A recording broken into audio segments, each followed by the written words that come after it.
What's up, breathing people? Welcome back. This is a new show called Just Breathing where we answer your questions. So before you do anything, if you have a question, if you have a topic, put it in the comments below. My wife Brittany is curating all of the questions that we'll be discussing in all future episodes. So be sure to put them in the comments. We will curate them, put them on future episodes, and talk about whatever you want to talk about. So today she's going to introduce what we're talking about, and let's get into it. So today we are talking about why Christian marriages fail and how to fix it. And I'm excited about this topic because so many times young couples and married couples have the wrong idea of what marriage is going to be like. So when they get into marriage, they're disappointed or they're confused or they're thinking they're doing something wrong or they think their spouse is just messed up and that they need to be fixed. And so today we're going to answer some questions that will help you have the right idea about marriage. Okay, so the first one is about love. And so many times, I think we have the wrong idea of what love is. And so this is our first question. What is the perception of love that most young couples think of when they get married? And how is that different from what love really looks like in a marriage? So I think love is such a broad term that can mean so many things to so many people, and it's so influenced by so many factors in our lives.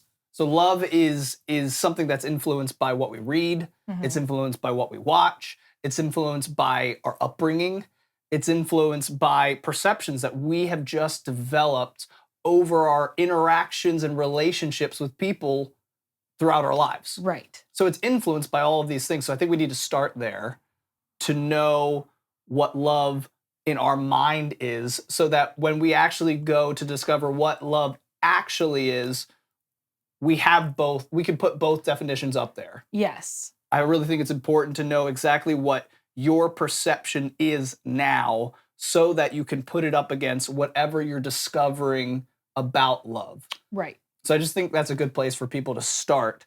But what love actually is, and I'm sorry, your question was? So my question is, what is the perception of love that most young couples have or think of when they get married? Right. And how is that different from what love actually looks like in a marriage? Right. Because a lot of young couples, I'm guessing, are going to have this kind of Disney-fied perception of love. Yes. They're going to have that kind of quintessential romance novel perception of love. Because that is what young couples are usually feeling. They're usually feeling an emotional affection for the person that they're dating. And they usually still have that when they're getting married too. So I would argue that love is a choice. And so how does that look for people who might not know that yet? They're looking at love as what is my question. And I know it's like the Disney-fied kind of love, right. But can you explain that? Yeah. And then explain what the choice of love, if you agree with that, looks like in marriage and how that's different from the perception that they might have starting out. Yeah. I think love, probably to a young person, is a feeling. Yeah. Not a choice, as to what you're saying. And I think love is a choice, but feelings are much easier to grasp onto, especially in the early stages of figuring that out with another person in marriage. So I think feelings are the things that we gravitate towards first, and choice is a learned thing. So I don't fault young people for feeling love first. Yeah. But you need to eventually develop past feelings to a place where now you can actually rationalize and you can actually reason your way to the choice of love. Yes. And I think that's super important. Another thing that I was just thinking while you were talking was probably a lot of young people gravitate towards these kind of Disneyfied, just for a lack of a better word, perceptions of what love is because of the lack of examples Yeah. that they have in their lives. I mean, you just look at the stats of marriage in this country, and it's very unsuccessful. Mm-hmm. So most likely, a young person is growing up in a situation where divorce is the most common marriage scenario. And let's just go back. I have another question for you then, but let's just go back to the example of books and TV and your family life. It is teaching them that love looks a certain way. Yeah. That's not true. And so I think that plays a really big part in it. Yeah. Can I go back now? Can I ask you another question Sure. about what you just said before that? Yeah. Why is the kind of love that's a choice so important? You said that's so important. And why is that so important in marriage? Why is that important to learn? Yeah. Because feelings are fleeting. And we know this in so many parts of our lives outside of relationships. Yeah. We know that the feelings of anger and the feelings of sadness and the feelings of hurt and fear don't remain forever. Yeah. But for some reason, the feeling of what we call love Right. is something that we think is forever. Yes. And we somehow drum up these scenarios from all of these examples and influences in Yeah. culture of how that's going to be the case. Yes. But it's never the case with emotions. Mm-hmm. So why would it be the case with this one? Instead, we should focus on how we are going to come at the relationship and how we are going to approach what we're going to do on other levels that are more lasting in a relationship than love, so that love as a choice becomes easier. I see what can you just explain what that might look like? I think there's a way in which we can care Mm-hmm. for our spouse. Yeah. And then I think there's a way that we can show respect Mm-hmm. to our spouse. And then I think there's a way that we can allow ourselves to be influenced by our spouse. Yeah. That inversely, and it's something that a lot of people don't understand, inspires your spouse to want to care for you more and inspires them to want to respect you more and be influenced by you. Yes. So if you want to be an influence on your spouse, you have to first be allowed to be influenced by them. Yes. And with all of these factors, it's the inverse of what we might think. Yeah. We think we need to force it on people, but it's not the case. People don't love to be forced upon. They want to have that same level of care and respect and influence that you desire. Right. So it needs to be that mutual give and take. And with those factors in place, I think we can get to a place where we do love the version of the relationship that we're in. Yes. So the choice, I don't actually think when a lot of these other factors are worked on, I don't think that choice is actually a hard one. No. But it takes work. It does take work. Yeah, that's the difference, is that love as a choice takes work to get to, but will just be there after the work. Right. It is the result of the work. Yes. It's worth it. But feelings, you don't have to do anything for. Yeah. They just come. They just come and they just go. Yeah. And it's worth noting that this feeling of love has a name. I don't know if people know that, but it's called the honeymoon stage. Yeah. And so I don't know if you've heard that before, but the honeymoon stage is that feeling, that emotional feeling of love for your spouse or for the person that you're going to marry. And it might not last forever. And so that's why practicing loving, practicing the choice of loving, and those things that you were talking about is so important. Yeah. To help you actually love them, and then maybe those feelings will come back once they've gone. Yeah. Okay. So we touched on a lot of those things. So, and this is it overlaps a little bit, but what should young Christian couples expect from their relational dynamic in the first few years of marriage? And to kind of explain what I mean by that, what should they expect to be the highs and the lows? What things will they find is difficult that they maybe hadn't thought would be difficult? And what things will come easy that maybe would surprise them? That's a hard question because, one, it's so dependent on the people in the marriage. So I don't know what quirks or what That's true. things and personality traits people are coming in with to marriage. Right. When it comes to more broadly, though. Yeah. More broadly, I think that's still a tough question. I think there's going to be a great deal of adjustment that has to take place from your family of origin. Okay, explain. So the way in which you're going to live together is going to have to be an unlearning and a new learning process from the family that you grew up in. So the way that you do everything from sleeping to putting out the trash to brushing your teeth, you have habits and you have ways of doing things that your family of origin, the family you grew up in, did. Right. So you're saying things like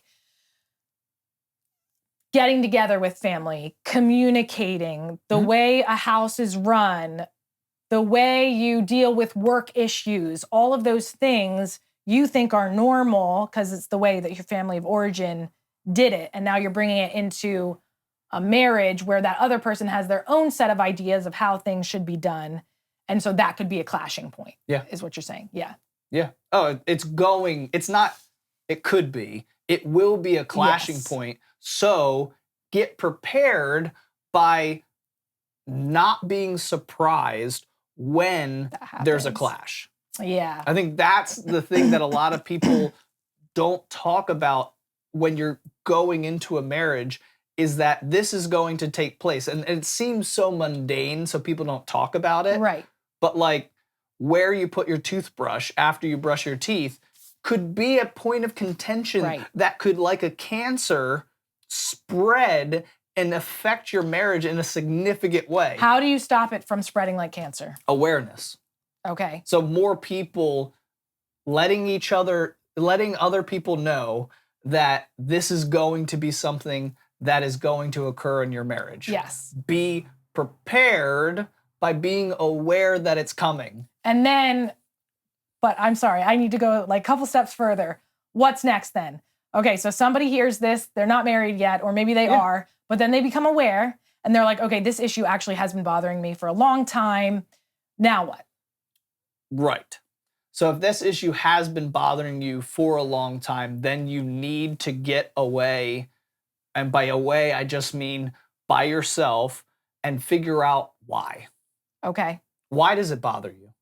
If you can't say why it bothers you, you are not ready to take that issue to your spouse. So you're saying not just it, and it can't just be like a surface thing, like this is the way we did it, or can it be that? Like, so you really want to figure out why does it really bother me so that you can give a good solid reason to your spouse as to why. That's what you're saying. Yes.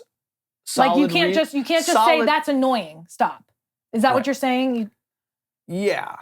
Well, because you're just opening up a point of contention that you really don't have an answer for. Yeah. And that happens a lot in communication in marriage. I don't want to get to another topic and get away from your question. That's its own whole topic. Right.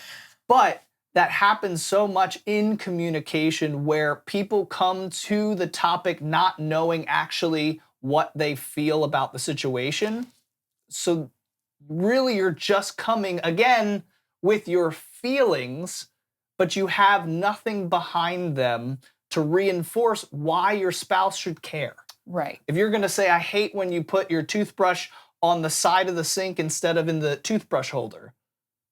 I mean, the easy answer for the spouse is, well, that's the way I did it when I grew up. Yeah. And your response is, well, my family did it differently. Yeah, and that's... But that's not an argument. Right.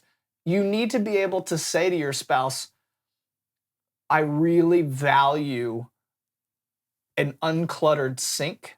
Right. I value, not what my family did. Because that's different than what you value. Maybe your family did something that actually instilled a value inside of you that your spouse is cutting against. Yeah. And I would say this is really important because sometimes you, at least from my experience, when you do that, you take the time to figure out, why does this bother me?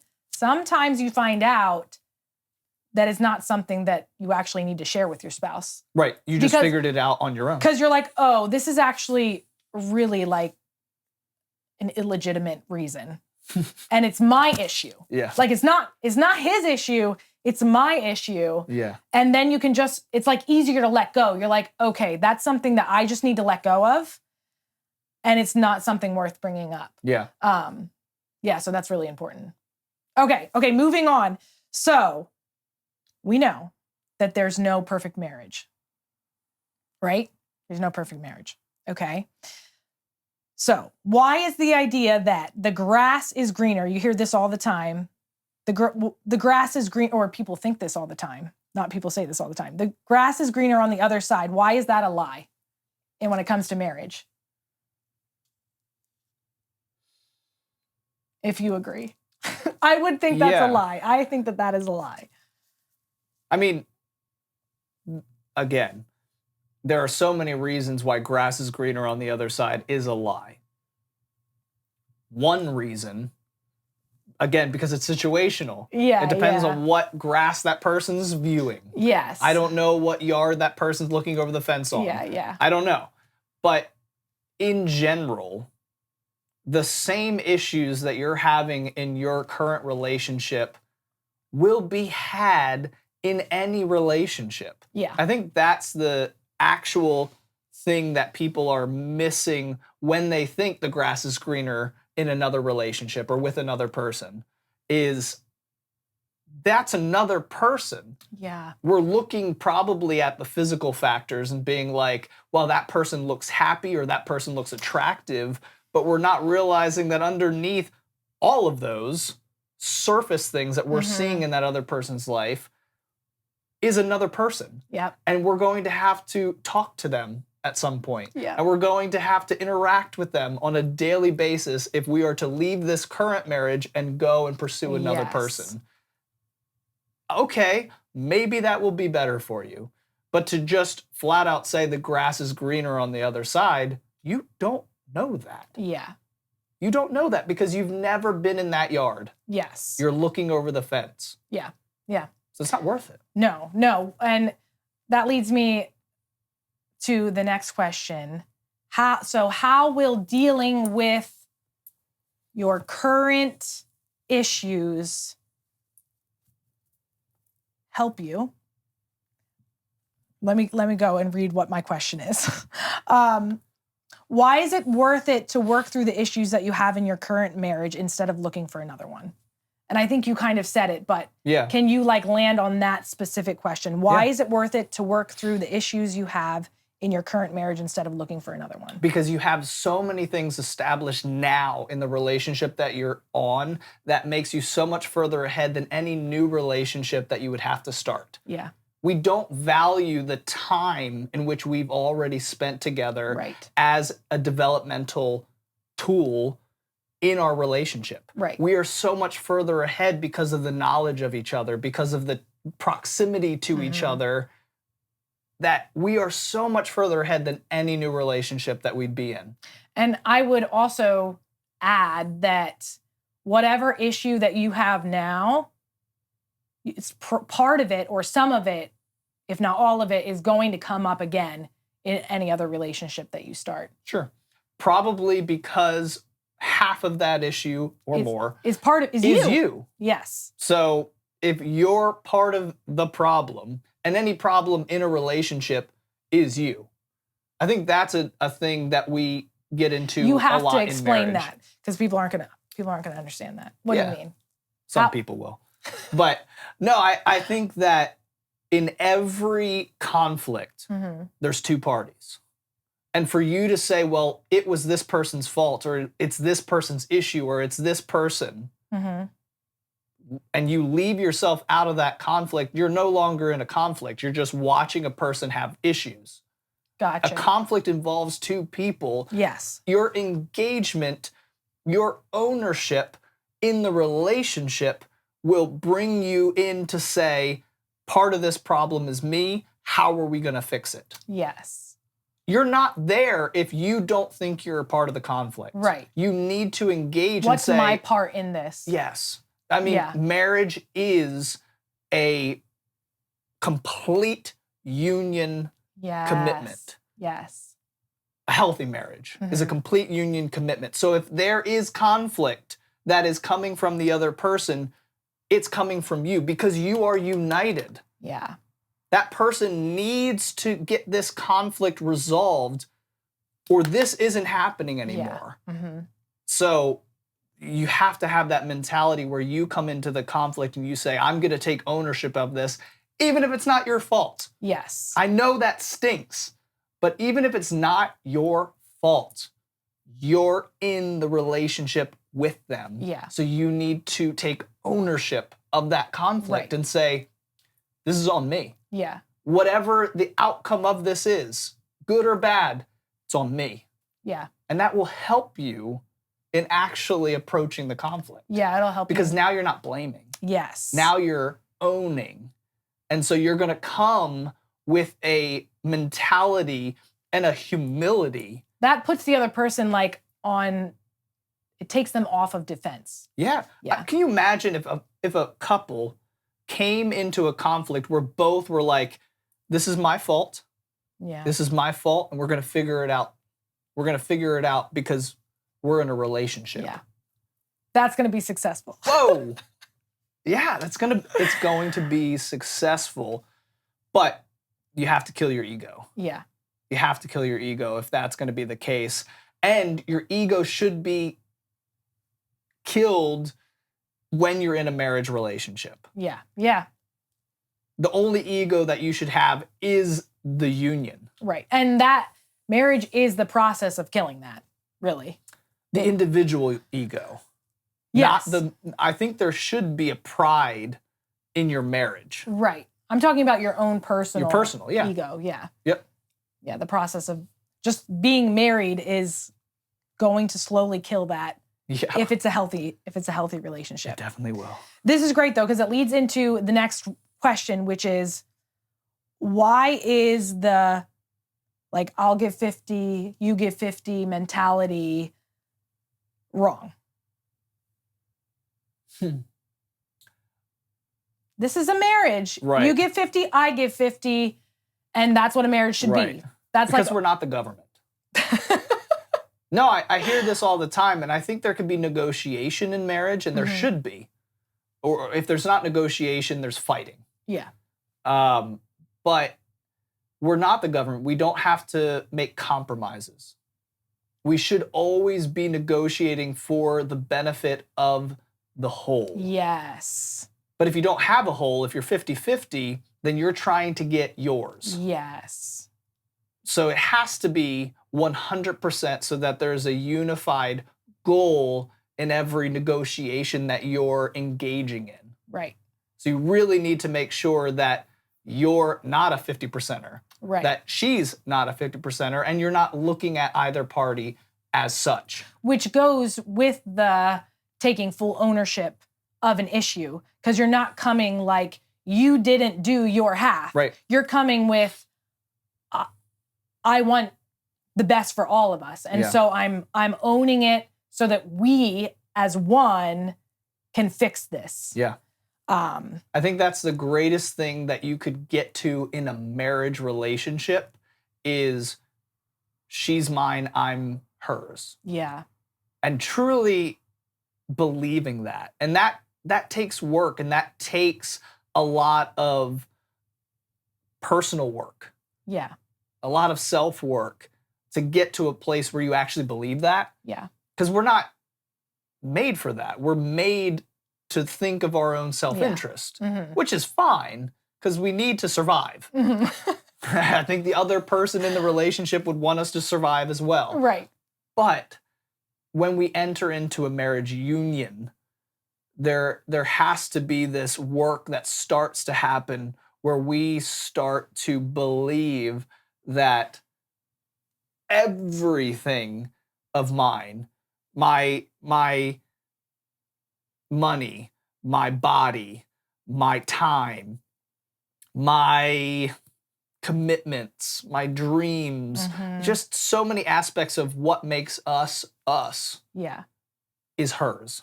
Right. So it And doesn't then- just affect me, it affects my spouse. Yeah. Yeah, because then everything both ways. And don't give so much of yourself when they're giving nothing. Yeah. I think there's a balance where you don't want to just give up yourself to another person without there being any conversation of them also offering themselves to you. Yeah. That is where it's a trade. You know, you can have all of me, I'll have all of you. Right. Because it should be both 100%, 100%. Right. Yeah. Right. Another thing that might be helpful and can be a reason why marriages fail is we also don't communicate when we have times that we're at 80%. We also don't communicate when there are times where we wake up or we're going through something at work or a situation is happening in our lives that we only can give a certain percentage of ourselves to that marriage. Yeah. We don't make our spouse aware of this, so we leave them wondering and we leave them making assumptions about what's going on in the relationship of why we're not putting out. Yeah. Especially if we've established things, Right. good things in that relationship of what 100% for me looks like. Right. So just making your spouse aware that you're still there for them, you still love them, but this is a hard time and you're just struggling to give your best. I think it would be so helpful if people woke up and said, hey, today's an 80% day. Or today's a 50. Yeah. You know, I love you. I'm choosing to love you. I'm choosing to invest in this relationship still. But man, I'm going to struggle to give you much of what I would desire to give you today. Yeah, I think that awareness is key. I would argue that doing that is still giving 100%. Yeah. It's just not your typical. Right. So making your spouse aware that whatever is going on, let them know what's going on and how it's affecting you and that you're doing your best. Right. Something though that telling them kind of where you're at, obviously this is just a random percentage You're making that it you've up. made up in your made up in your head, but it will give them an operating kind of point where they'll be able to be like, okay, you know what? He's operating at 80. Maybe I need to step up to 120 today. Yeah. I need to be 120 in the relationship so that we're operating at 100%. Right. And this percentage is not just of what love you can give. This is all of those factors that I talked about of what makes up that relationship. Right. All of me. I'm just not going to be able to put out physically. Yeah. I'm not going to be able to put out emotionally. Yeah. I'm not going to be able to put out for our relationship in the same way. Right. And that's when that choice of love and love acting itself out in those purposeful actions comes in handy to really help support that person even when you're going over and beyond and it might wear you out. but that is going to pay back in the end. Yeah. When you're both doing that. Yeah, I love that. Okay, do you mind giving an example of how like the 100% mentality helped you in our marriage? So the 100% mentality helped me in, I think, starting that process of learning to believe that all of me is yours.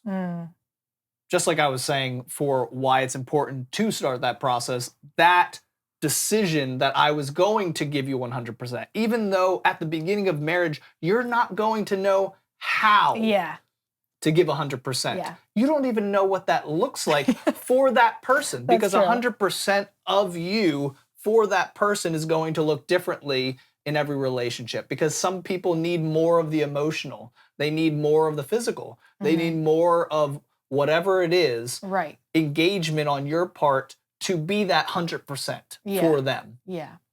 So I think it's just a good starting point to start that belief process that all of me is yours. Yeah. That's what it did for me.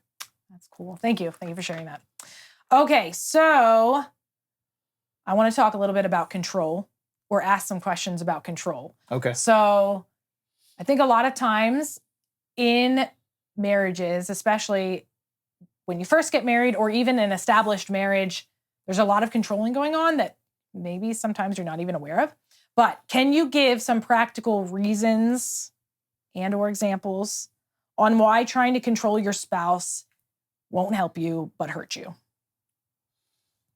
Ooh. Practical examples of why controlling your spouse will hurt you and not help you. If you could give some examples and some reasons, that'd be great. Okay. All right. Now I'm just repeating it back to make sure my mind heard it properly. Yeah. I think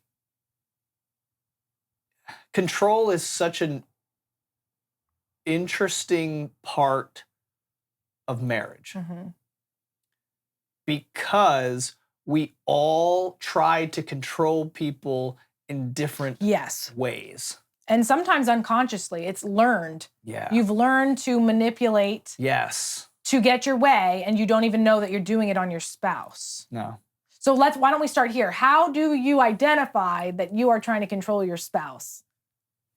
I think the only way that you'll ever know that you're trying to control your spouse is by keeping space in the relationship for your spouse to come to you and let you know that. I really don't believe there's a way where, especially if it's a thing that you learned growing up to do to kind of get your way in certain areas of relationships, I don't think that you're going to be able to just light bulb moment realize that you're controlling another person in that same way. Yeah. That other person will have to point that out to you, and you'll have to be humble enough to receive that and figure out if it's true. Yeah. I think there is a few ways that you might be able to tell. And because I found out when we were first married that I was trying to control you, but I didn't know it. I read this book that was really helpful. But what helped me realize that is when I was, instead of just asking you direct questions, I was trying to do things to get you to do what I wanted. Yeah. Instead of just asking you, would you do this? Right. Do you want to do this? I was going around to get my way, which I didn't even know until I read this book. I think it's called Finding the Hero in Your Husband. And it was like listing all these ways that women like try to manipulate men purposefully and like unconsciously. And it was really helpful. But so I think that is one way, like learning the way you communicate. And are you clearly communicating and asking those questions and giving what you desire, telling your husband what you desire or your spouse what you desire, and then letting them choose what to do with Right. it. Instead of being like in your head, being like, this is what I want. And I think if I do this and this and this, I might get them to do what I want. Yeah. That would be manipulation. Instead of just saying, just communicate it. This is what I want. Yeah. I would really love it if you did this or whatever it is, and then let them decide. Give them the choice, right? I think those are all factors that make up control in relationships. But your question is, well, I think a way to approach your question is, how do you identify these things? Right. And like you said, I think education is a really, really important tool to help us identify these things. Right. Our spouse coming to us and telling us about these things That'd be is helpful. great. Yeah. But if they don't even realize that these things are going on and they're being manipulated, this could go on for years, and there could be a lot of, what's the right word? Envy, and there could be a lot of resentment that just develops and seeps into your relationship, and that can go unnoticed for a long time as it builds. Yeah. So I think education is a great way. I hear things all the time in podcasts, in books that I read, that are just light bulb moments where if you're humble enough to hear, if you're humble enough to learn. That's key. That is key. You need to always be humble enough to learn if you're going to be in a marriage. Yeah. And if you can bring that mentality out into all of life where you're being educated and where people are, this is such a great thing about society, is that they teach you what's acceptable and not acceptable if you're willing to learn. Yeah. I'm not saying that everything... Sometimes that's good, sometimes that's bad. Yeah, there's a difference between society and culture. Okay. So I think culture is just this kind of pervading thing that is trying to define what society looks and acts and, is like.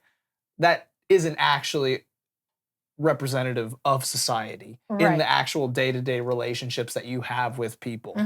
In those relationships, you'll have more authentic people who will be able to influence you one way or another. You don't have to be influenced by anybody, but if you're open to being influenced, that'll be really helpful in you being able to highlight and say, wow, I don't like how that person controlled her husband. Or I don't like how that husband spoke to his wife. Yeah. And when you're aware of these things, you're able to be educated and learn. Yeah. On what to do and not do. Exactly. Yeah. Exactly. So I think that's just really helpful, is education and being open to learning. Right. Yeah, that's good. Okay. So I think we did give some examples. Yeah. It's hard. It's hard to give examples of control. Because it looks so different. It looks different in every single marriage, every single relationship, every single personality that's involved in the relationships. Right. So the first step, I guess, is educating yourself so that you can identify if you are trying to control your spouse. Yeah.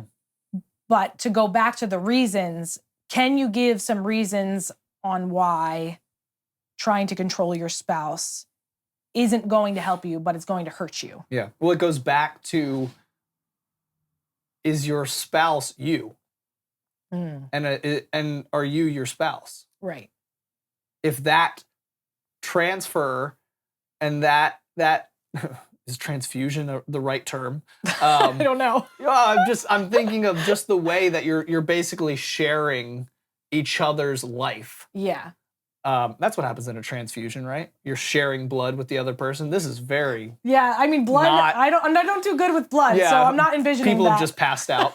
No, but when you're sharing each other's life, that is going to influence the answer to that question of the reasons why control is not good. Right. Because would you want to be controlled? Yes. No, then controlling your spouse is controlling you. Yeah. Anytime that you hinder your spouse's growth, you hinder your her own ability to develop in any shape or form.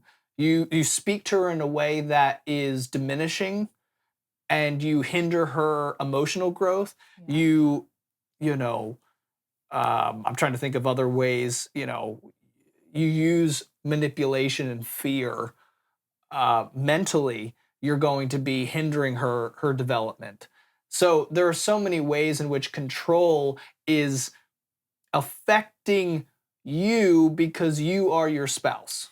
And yeah, because it will actually come back to you too. Of course, it will Because come back if to it's you. negatively affecting your spouse, they're not going to be able to grow and challenge you or love you well. Right. And so you are hurting yourself as you hurt them. And they will only want to give what they're being received, Yeah. what is being received. Yeah. So, I mean, honestly, it's on you on whether you want to be manipulated and you want to be controlled in your relationship, because that's what you're going to receive from your spouse. Yeah.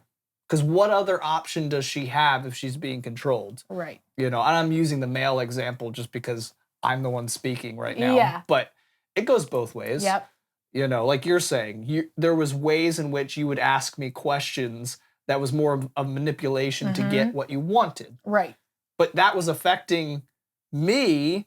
And then affecting me. Right. And if you're not getting honest opinions from me on what I might actually want to do, then you're not actually learning more about me. And so our development has just been stalled. Yeah. Yeah. I love it. Okay. Okay. So this is our last question, because I think we hit some of the other questions as we were just talking. But what good things will come from a marriage relationship where both parties serve each other instead of controlling each other?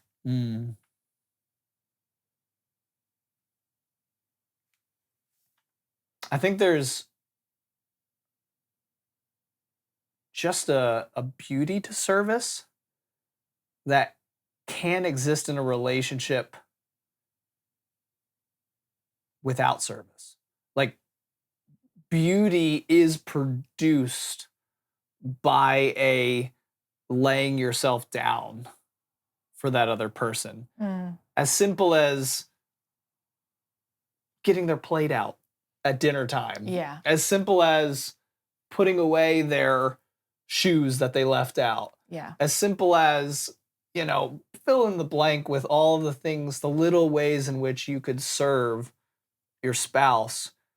There's such a beauty to selflessness. And that's all service is just a reflection of the selflessness that is happening in you. Yeah. And selflessness is the only way to have a successful marriage. And selfishness is the number one killer of a marriage. So your inability to serve your spouse as a reflection of what's happening inside of you is going to affect your marriage as a whole. Yeah. And it seems simple. But so many people will get to the point, because of resentment, because of manipulation, because of whatever factor it is, where they no longer want to serve their spouse. But it's so good. It's so good, even in the ways that we do it. We do it in such silly ways. And you appreciate me for them. And it makes me feel good that you appreciated such a little kind of throwaway act of service. Yeah. But those throwaway acts of service are the building blocks for health in the marriage. Yeah. So they're so important. Can you think of any other ways in which service is good? I think it just helps you remember the other person. As you act out the choice of love and you practice doing those everyday things, those little things, and serving your spouse, it just makes you think of them more. Yeah. It makes you stop thinking about yourself so much. Yeah. It helps you give 100%. And it does pay back. Yeah. Not that you're doing it for that reason, but it does pay back because, like you were saying before, that person is going to want to give back to you what you're giving them. And it really helps build a strong marriage. And I'm such a strong proponent of that love is a choice, because I really think when you serve, when you give 100%, when you just put your spouse first in that choice of love, you develop those feelings back of love. And it's just, I think it's so valuable because so many people I don't think know that. And so as soon as they lose that love emotion, they feel lost. Yeah. And I feel so sorry for them because that's going to happen. Right. Like, right. I'd love to know somebody who's never lost that ever once. Yeah, that would. That would be amazing. That would be psychotic, actually. That would be crazy. Yeah. And so if more people knew that that is going to come, but those emotions, they can come back, but you have to choose. You have to choose not to think that the grass is greener on the other side. You have to choose to give them 100%. You have to choose to serve them. You have to choose to do those little acts of love and service towards them in order for you to have those feelings come back. But also to be faithful to your commitment to love them, like you said you would when you married them. Yeah. And so, yeah, that's a long answer to your question, but that's my answer. Yeah, no, I think that's good. I think there's so much to marriage apart from love. Love is that kind of ultimate sign pointing to your desire in marriage, right? Which is loving union. Yeah. But there's so many things that build the foundation that your marriage will actually rest on so that you can have love. So I think acts of service are just one of those ways in which you're just adding to that foundation so that love can exist in that marriage. Yeah. That's good. Cool. Well, thank you guys for watching. Make sure that you like this video, subscribe. Don't hit that notification bell because you have enough notifications in your life. Leave a comment if you want us to talk about something different than this topic, and we will put that into a Q, and we will talk about it on a future episode. Thank you all for watching. Goodbye.